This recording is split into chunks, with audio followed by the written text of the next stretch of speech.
네, 여러분 안녕하십니까. 경제 역사 시사 타파의 박상욱의 순서입니다. 예, 오늘은 이제 번외편으로 이제 계속해서 지금 금융으로 본 세계사를 하고 있는데요. 오늘은 이제 프랑스 전제주의와 미국의 성장 이렇게 얘기하겠습니다. 일단은 이제 이어서 이제 잉글랜드 은행 같은 경우에는 영국과 프랑스 6년 전쟁이 있었어요. 근데 여기서 이제 잉글랜드가 이기면서 1694년에 잉글랜드 은행이 설립이 됩니다. 뭐 잉글랜드 은행이라고 보기에는 영랑은행이라고 해야 되는데 이제 어쨌든 초기에는 런던시에서만 유통되다가 이제 지방에서는 금은세공 장인들이 장신구 매매하면서 이때 생긴 게 이제 수용증, 보관증, 그 다음에 저축수금, 그 다음에 컨트리뱅크가 생기면서 세금 납부로 이제 커져요. 그러다가 이 컨트리뱅크가 이제 1725년쯤 돼서 수표를 독점 장산하면서 지방은행들은 잉글랜드 은행에 흡수돼요. 이걸 다 먹어요. 다시 잉글랜드 중앙은행이. 그래서 나중에 네덜란드 세력하고 합쳐서 그걸 후기에 나중에 이제 영랑은행이라고 합니다. 뭐 이렇고 이제 프랑스에서는 루이 14세 때인데 정기개혁이 영국에는 입헌군주제를 설립하는 계기가 되었지만 프랑스에서는 이 심각한 재앙으로 왔어요. 오히려 유그노 종교 전쟁을 들어봤는지 모르겠지만 이게 내란으로 이제 커졌고 이걸로 인해서 이제 종식시키기 위해서 루이 14세는 전제주의를 도입을 해가지고 이제 막대한 절대군주제를 이때 확립하게 됩니다. 이 위구노 종교 전쟁이 좀 길어져가지고 여기서 좀 많은 사람들이 죽어요. 카톨릭하고 개신교하고 아마 개신교가 더 많이 죽겠죠. 왜? 프랑스는 카톨릭 나라니까. 그래서 이때 당시 루이 14세가 세국 정책에다가 다른 국가 공업 시스템을 모방하고 영국이겠죠. 그다음 다른 나라 식민지도 똑같이 약탈을 해요. 영국처럼. 영국을 본받아가지고 하는데 이제 단지 다른 거는 강력한 왕권으로 관료 체계를 갖췄다는 거. 이게 좀 다른 거죠. 그다음에 1648년에 귀족들의 풀렁도로 난까지 이제 진압을 해요. 이 귀족들 반란을 다 잡아서 죽여요. 그래서 결국 이 잦은 프랑스 국경 전쟁에 의해서 재정난이 또 약하게 돼서 부정부패가 매점매석이 돼서 사회 주류를 대신하다가 결국 존노라는 시대에 사기꾼이 등장해서 무한정 화폐 발행을 해야 프랑스가 산다 해가지고 거기에 넘어가요. 이게 유명해요. 존노라는 경제 사기꾼이 있는데 화폐를 무정정 찍어내면 상관없다고 이제 국왕을 꽂아가지고 넘어갑니다. 그래서 프랑스가 다른 나라 식민지에 없는 광물도 상품화 시켜주고 주식 가격도 올리고 조폐창을 그 사람 존노라는 사기꾼 새끼 회사하고 통합 폐합시켜서 독점권을 줍니다. 와, 그러니까 나라를 아예 단 한 명한테 그냥 독점권을 주고 해가지고 국채와 주식을 다르게 매번 발행하면서 이놈은 매수 매도를 거꾸로 하면서 이제 재산을 이게 갚아나가고 우리가 말하면 카드 돌아먹게 한 거예요. 그러다가 이제 더 이상 이제 그만한 집회가 한계에 이르자 이제 대량 인출 사태가 벌어지면서 프랑스 경제 위기가 이때 옵니다. 그 후 프랑스는 80년 동안 아예 은행이 사라져요. 쓰지를 않아요. 사람들이 이제 신뢰를 안 해서 어떻게 보면 영국보다 쇠퇴하게 되는 계기가 됩니다. 그래서 80년 동안 은행 시스템이 없는 주화만 쓰는 나라가 돼요. 그러다가 이제 프랑스 대혁명 때 성직자하고 귀족이 세금을 면제받고 농민은 한테 책임과 의무를 미루다가 결국은 프랑스 혁명이 일어나는 거죠. 어쨌든 그 전에 네케르가 재정 보고서를 발행해서 성직자와 귀족으로부터 재정 위기를 타파하려고 했지만 이 귀족하고 이 성직자들이 세금을 안 내요. 그래서 실패로 돌아가요. 그래서 이 선부회가 의미가 없게 돼요. 프랑스는 이때 고비를 넘겼어야 되는데 이걸 못 넘기고 결국은 국왕의 권력 제한 헌법 제정을 요구하고 시민들은 따로 국민의회를 조직해서 민병대를 설립해요. 그때 경제가 물가가 요동치고 혁명 조직되는 교회 토지를 몰수하고 이때 채권을 발행해서 생필품을 구하는데 대신해요. 그래서 여기서 이제 이미 프랑스 왕하고 시민들은 땀마음 먹기 시작한 겁니다. 그래서 결국은 1792년의 12월에 프랑스 국왕을 한 표 차이로 사형을 시킵니다. 야, 한 표 차이로 사형을 당합니다. 이로써 1000년 만에 프랑스는 군주제가 폐지되고 그 후 100년 동안 영국은 이 약해진 프랑스 때문에 최강대국을 발돋움하게 돼요. 이 프랑스가 빌미를 주는 거예요. 이게 화폐에서도 그 경제 위기가 왔지. 거기다 국왕이 사형당하지. 그래서 이제 프랑스 자산 계급은 전체주의 왕조의 비유 아래 성장해서 이제 금융업에 심각한 후진성을 면치를 못하게 됩니다. 어떻게 보면 영국이 똑똑하기보다는 프랑스가 빌미를 줬어요.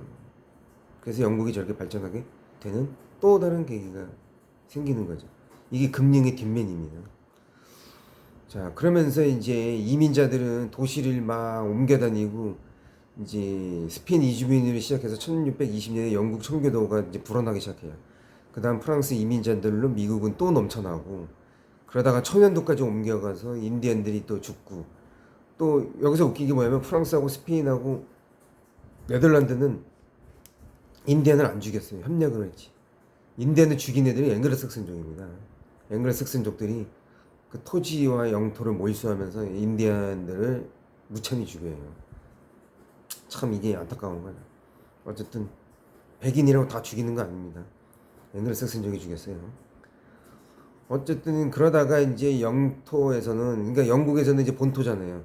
이제 무역세를 거두기 시작하는데 이게 세금을 내는 지폐만큼의 금은 보유하지 않아. 이게 1720년대 인플레가 한번 와요. 미국은.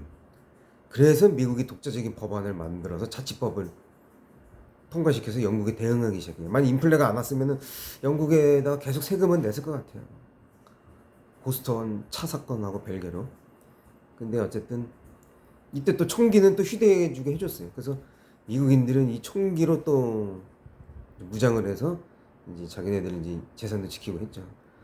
훗날 이제 옛날에는 미국 총기 협회가 이제 등장하게 되는데 그건 나중에 얘기고 어쨌든 1750년에 미국의 조선업 단가는 30%로 낮아지고 1760년대에는 주조 재련 방지업의 수준이 영국만큼 이제 발전합니다. 오히려 프랑스가보다도 미국이 더 많이 발전해요.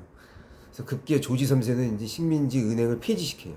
왜냐면 영국보다 더 세지면 안 되니까 자국 산업을 보호하고 그런 법을 공표해요.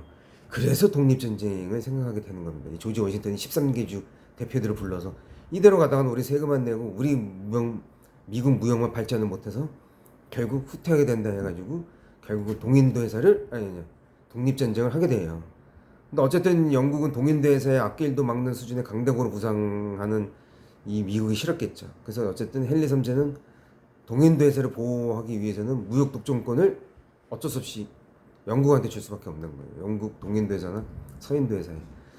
그래서 결국은 렉싱턴이라는 지역에서 독립전쟁 서막이 열려요. 그리고 전쟁 자금으로 화폐 발행은 늘었지만 그만큼 무역 교역량도 늘어 미국은 스페인하고 프랑스 자금을 받아서 파산하지 않고 이때 전쟁에서 이깁니다. 그래서 경제 발전의 초석을 다져요. 이때까지 미국은 뭘 썼냐면 스페인 금화를 썼어요. 금은본 화폐제인데 은하고는 15대 1로 해가지고 금은본 화폐 중에서도 스페인 화폐를 썼어요.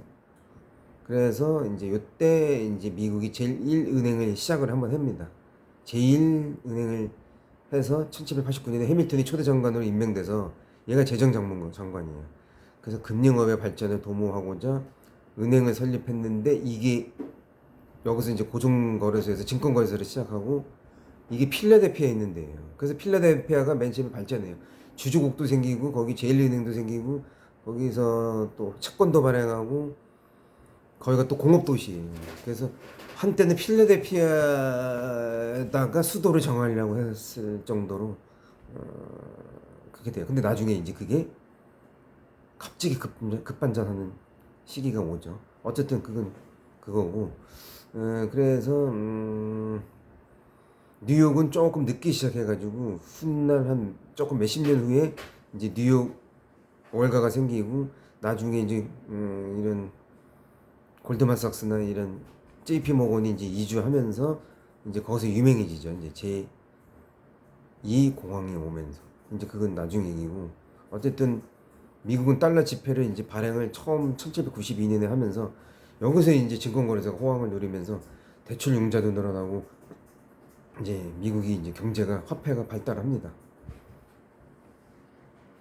그리고 이제 토마스 대통령 때는 유럽 투자들이 투기한 것 때문에 이제 미국이 한번 흔들려서 은행 특허도 종료시키고 그 이후로 제퍼슨주의자들이 다시 중앙은행을 계속 견제를 했어요. 그래서 제일 은행이 1789년에 생긴 다음에 20년 가다가 끝나요. 그 다음에 다시 1816년에 미시시피 강이 개통되면서 이때 또 채권하고 뉴욕 주식이 또 거래가 많이 늘어나면서 또 제2중앙은행을 다시 해야 된다 해가지고 제2중앙은행이 다시 한번 또 은행 역사가 시작이 됩니다.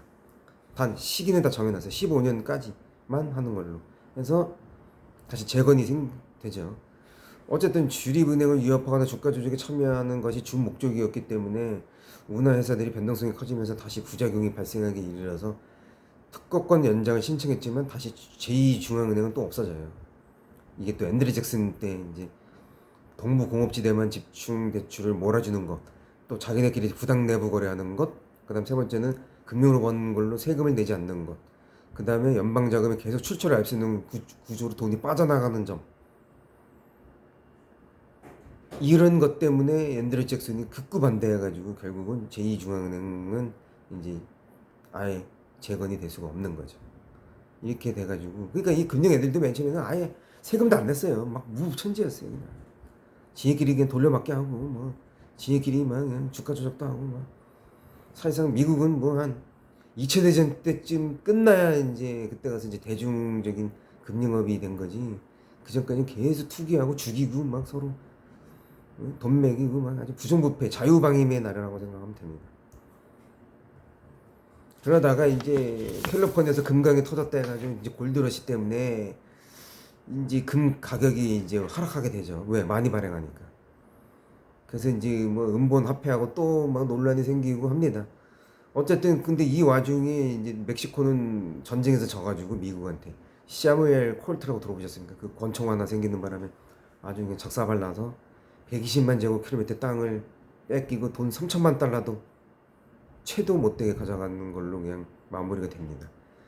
그때 당시에 캘리포니아가 하루 1인당 평균 수입이 2,000달러였답니다. 그래서 야 이때 아주 그냥 캘리포니아가 금 생산량이 전 세계 절반이었고 이때 근본 화폐를 많이 찍어내가지고 정말 철도 사업하고 그쵸 그때 당시 어마어마한 유니온 철도, 북태평양 철도, 서부 철도 뭐 많이 생기죠. 허드슨 철도 해가지고 이때 어마어마하게 이제 금융 회사들이 기업에 이제 관여를 하면서 이때 당시 금산법이 없었으니까 그러면서 이제 굴지 이제 IPO 상장도 하고 US 스틸도 이때 다 상장하는 겁니다. 이때 제2 제너럴 일리티드사서부터 해가지고 다 들어보셨죠? 그래서 이때 미국이 엄청나게 이제 경제에 부를 쏴서 이제 등치가 커지죠. 이제 사실상 1차 대전 끝나고 영국보다 미국이 이제 사실상 이제 경제대국 1위라고 보시면 됩니다.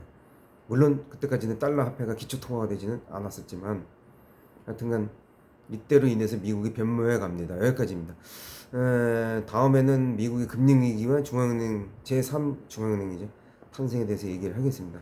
자 일단은 경제 역사 스타파의 박상욱의 쓴소리였습니다.